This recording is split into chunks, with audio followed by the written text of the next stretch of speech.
नमस्कार. काय म्हणताय मंडळी? आज काय स्पेशल? आज कुठलीही रेसिपी नाहीये. आज मी तुमच्यासाठी अगदी स्मार्ट टिप्स घेऊन आली आहे. मला माहिती आहे माझ्या सगळ्या मैत्रिणी या अगदी उत्तम स्वयंपाक करतात, उत्तम त्यांच्या हाताला चव आहे, पण जेव्हा घाईची वेळ असते, घरात पाहुणे येणारे असतात आणि आपल्याला मात्र छान स्वयंपाक करायचा असतो, अशा वेळी माझ्या या ज्या टिप्स आहेत त्या जर तुम्ही वापरल्या तर तुमची घाईची वेळ, तुमचे पाहुणे, तुमचे सणवार आणि तुमची रेसिपी छान बॅलन्स होईल. चला व्हिडिओला सुरुवात करूया. तर आजची आपली पहिली टिप आहे की जेव्हा आपल्या घरी सणवार असतात, पाहुणे येणार असतात, तेव्हा आपण हमखास काकडीची कोशिंबीर करतो. पण जेव्हा ताटात वाढायची वेळ येते तेव्हा कोशिंबीर एका बाजूला राहते आणि त्यातून छान एक पाण्याचा ओघळ बाहेर निघतो आणि तो चटणीत किंवा भाजीत जाऊन मिसळतो. जर हे होऊ द्यायचं नसेल तर एक सोपी आयडिया आहे. काय करायचं?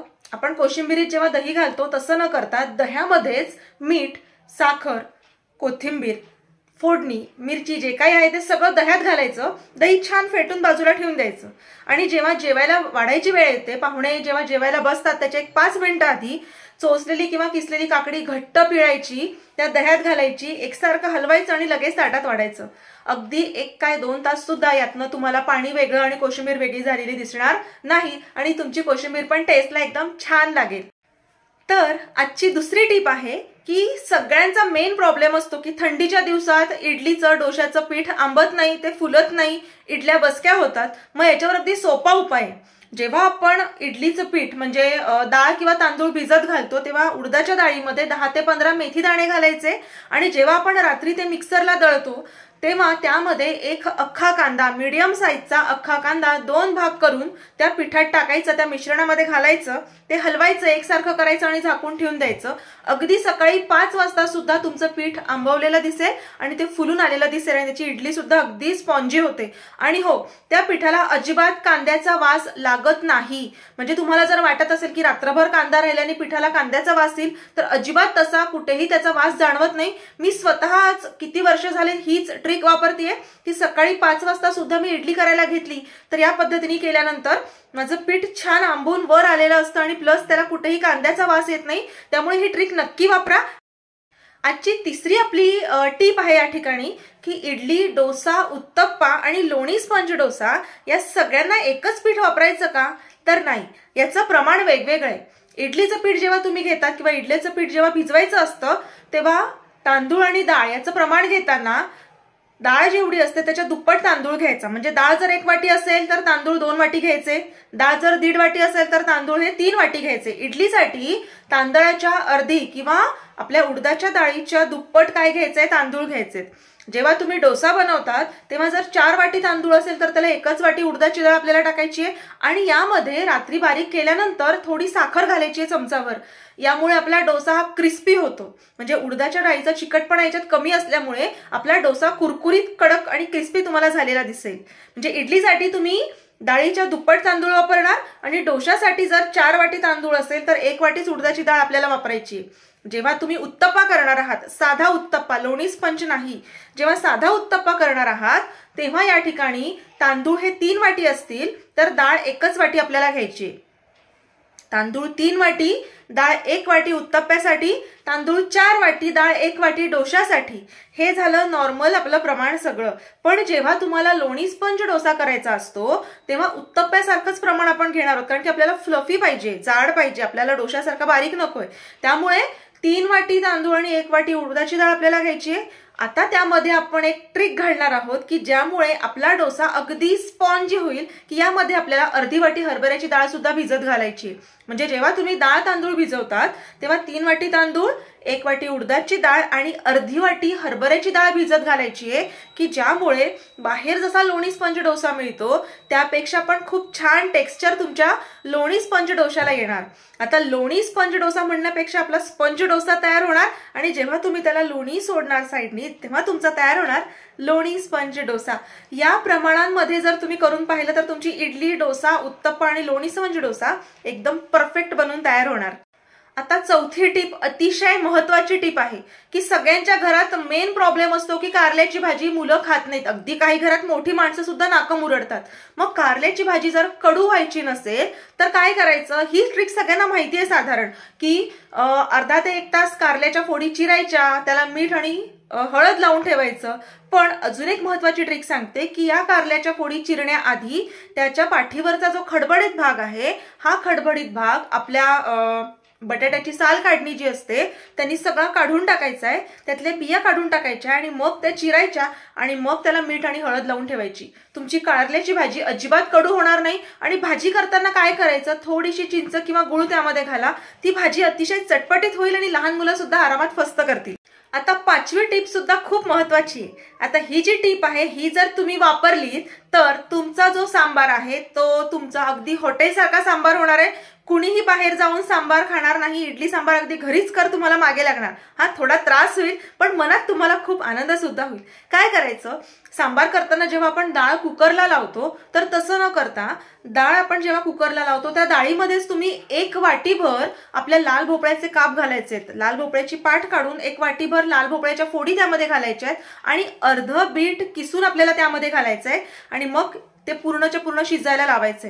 तुम्ही जर त्यामध्ये टोमॅटो घालणार असाल, भोपळा घालणार असाल तर या भाज्या सुद्धा त्या डाळीमध्येच घालायच्या आहे आणि हे सगळंच्या सगळं एकदम कुकरला शिजवून घ्यायचंय। आणि जेव्हा तुम्ही ते हाटाल ना तेव्हा तुमचं जो डाळीचं जे टेक्स्चर आहे ते अगदी बाहेरच्या हॉटेलच्या सांबारासारखं तुम्हाला दिसेल की त्यातली डाळ वेगळी, भाज्या वेगळ्या अजिबात दिसणार नाही। एकसारखा सरबरीत छान सांबार तुमचा तयार होईल आणि त्याची चव सुद्धा अगदी हॉटेलच्या सांबारासारखी आणि बीट टाकल्यामुळे छान रंग सुद्धा त्याला आलेला दिसेल। नक्की करून बघा। तर आता 6वी टिप, पालेभाजी करत असताना आपण परतून करतो आणि ते लोखंडाच्या कढईत करतो हे सगळ्यांना माहिती आहे। पण जेव्हा एखाद्या पालेभाजीची म्हणजे शेपू असेल, पालक असेल किंवा मेथी असेल याची जेव्हा आपल्याला डाळ भाजी करायची असते तेव्हा पालेभाजी वेगळ्या डब्यात आणि डाळ वेगळ्या डब्यात आणि मग ते एकत्र अजिबात असं करायचं नाहीये। आपला छोटा भाजीचा जो कुकर असतो त्यामध्ये थोड्या लसणाच्या पाकळ्या, हळद, हिंग घालून फोडणी करायची, त्यामध्ये चिरलेली पालेभाजी, भरपूर पालेभाजी घ्यायची आहे आणि डाळ हे तुम्ही तुमच्या घरात किती लागतं त्या प्रमाणानुसार घ्यायचंय। ते सगळं छान जास्त शिट्ट्या करून एकजीव शिजवून घ्यायचंय आणि शिजवून झाल्यानंतर जेव्हा कुकरची वाफ जातीये, ते पूर्ण शिजतंय तेव्हा परत गॅस लावायचा आहे, ते हटून घ्यायचंय आणि आता छोट्या कढईमध्ये फोडणी करायची आहे, तडका आपण ज्याला म्हणतो, आणि यामध्ये भरपूर लसणाच्या पाकळ्या आणि छान तिखट घालून ही सगळी फोडणी त्या भाजीवर ओतायची। आता या भाजीची चव बघा आणि मला मेसेज करा की भाजी कशी लागते। खरंच ही भाजी खूप छान लागते। म्हणजे जेव्हा घरात तुमची ही भाजी शिजत असते तेव्हा घरातले तुमच्या किचनमध्ये येऊन डोकावणार आणि बघणार की आज कुठली भाजी करते, एवढा छान वास येतोय। नक्की करून बघा आणि मला कमेंट करून सांगा। आता पुढची टिप जी आहे ती पण सगळ्यांना प्रॉब्लेम, हा म्हणजे कॉमन प्रॉब्लेम आहे की पावभाजी जी आहे ती बाहेर सारख्या रंगाला येत नाही। मग काय करतो आपण, ऐनवेळी त्याच्यात अगदी फूड कलर टाकायचा आहे? अजिबात नाही, फूड कलर अजिबात कुठेही वापरायचा नाही। आपण यामध्ये काय करायचं, पावभाजीच्या भाज्या जेव्हा शिजायला ठेवतो, बटाटा असेल, फ्लॉर असेल, जेव्हा आपण शिजायला लावतो तेव्हा त्यामध्ये 1 बीट आपल्याला घालायचंय। तुकडे घालू नका, ते किसून घाला, किसून घातल्याने त्याचा जास्त रंग उतरतो। तर अशा पद्धतीने 1 बीटाचा किस आपल्याला शिजायला लावायचा आहे आणि मग तुम्ही तुमच्या पद्धतीने छान प्रॉपर पावभाजी करा। तुमच्या पावभाजीचा रंग बाहेरच्या पावभाजीपेक्षा सुद्धा सुंदर आलेला तुम्हाला दिसेल। नक्की करून बघा, घरातले बोटच चाटत तुमची पावभाजी संपवतील। आता पुढची टिप म्हणजे सगळ्यांच्या घरातला कॉमन प्रॉब्लेम, लोणच्याच्या बरणीमध्ये आधीच्या वर्षीचं लोणचं आहे, नवीन असताना सगळ्यांनी छान दिवसाला 2-2, 3-3 वेळा घेतलं आणि खाल्लेलं आहे। पण आता त्याला कुणीही विचारण असं झालंय, कारण त्यातल्या फोडी संपत आल्या, त्यातलं तेल संपलंय आणि खार मात्र भरपूर उरलंय। आता काय करायचं, एकतर राहिलेल्या फोडी आणि खार दुसऱ्या एका छोट्या भांड्यात काढायचंय की 2-3 दिवसाला पुरेल असतं आणि छान फोडणी करायची आहे तेलाची भरपूर। त्याला तुम्ही हवं तर थोडं तिखट वगैरे घालून त्याला गार करायचं आणि मग त्यामध्ये ओतायची आणि मग ते लोणचं तुमचं अगदी पटकन संपेल। आणि जर खार जास्त असेल तर गाजर असेल किंवा मिक्स भाज्या असतील, अगदी कारलं सुद्धा, हेच तुम्ही काय करू शकता की हे सुद्धा तुम्ही त्या लोणच्यामध्ये जर घातलं, म्हणजे जेव्हा आपण लोणच्यासाठी याच्या फोडी करणार आहोत त्यामध्ये तिखट मसाला घालण्याच्या ऐवजी हाच लोणच्याचा खार घालायचा आहे, ते सगळं छान एकसारखं हलवायचं आहे आणि छान फोडणी त्याच्यावर ओतायची।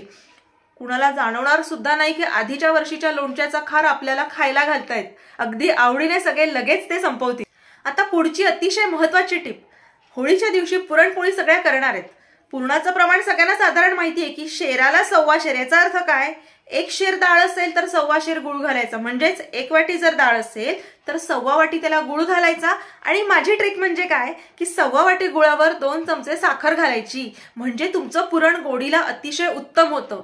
आता ही झाली पुरणाची ट्रिक। आता मी काय सांगते की जेव्हा आपलं पुरण शिजवून झालेलं आहे, आता आपण ते पुरण यंत्रात काढणार आहोत त्याच्यापूर्वी पुरण शिजवून झाल्यावर गॅस बंद केल्यानंतर त्याच्यामध्ये आपल्याला काय घालायचं आहे? खवा. हो, अगदी तुम्ही जर अर्धा किलोचं पुरण घातलं असेल तर त्याला 1 ते 1.5 वाटी खवा घालायचा आहे. जर तुमचं पावशेराचं पुरण असेल तर त्याला अर्धी वाटी खवा घालायचा आहे. गॅस बंद केल्यानंतर त्याला खवा घालायचा आहे, म्हणजे खवा हा पातळ होत नाही, फक्त त्या गरम याच्यामध्ये तो मिक्स होतो आणि तो लगेच आपण काय करणार आहोत? पुरण यंत्रामध्ये काढायला घेणार आहोत. तुम्ही खवा मिक्स केलेली पुरणपोळी करून बघा एकदा, अगदी तुम्हाला पेढ्याची किंवा खव्याची पोळी खाल्ल्याचा भास होईल. नक्की करा. ही ट्रिक मी नेहमी करते आणि माझ्या हातच्या पुरणपोळ्या सगळ्यांना आवडतात. तुम्ही सुद्धा करून बघा आणि मला कमेंट करून सांगा की तुम्हाला कशी वाटली पुरणपोळी. तर मैत्रिणींनो, आज मी तुम्हाला ज्या टिप्स दिलेल्या आहेत, काही छोट्या छोट्या ट्रिक्स सांगितलेल्या आहेत, त्या खरंच खूप महत्त्वाच्या आहेत. मी आपल्या रोजच्या जेवणामध्ये किंवा जसं मी तुम्हाला सांगितलं पाहुणे, सणवार या सगळ्यांच्या वेळेस या सगळ्या टिप्स आणि ट्रिक्स वापरते आणि खरंच त्या यशस्वी होतात.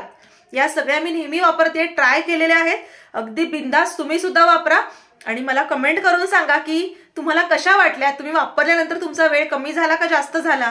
तुमच्या हातचा स्वयंपाक सगळ्यांना आवडला की नाही? तुमची पुरणपोळी आवडली की नाही? इडली कशी झाली? डोसा कसा झाला? मला नक्की कमेंट करून सांगा. आणि हो, आपल्या चॅनलला लाईक, शेअर आणि सबस्क्राईब नक्की करा, कारण जर तुम्ही सबस्क्राईब केलं तर माझ्या येणाऱ्या पुढच्या रेसिपीजचे नोटिफिकेशन्स तुम्हाला येत राहतील. तोपर्यंत बाय बाय.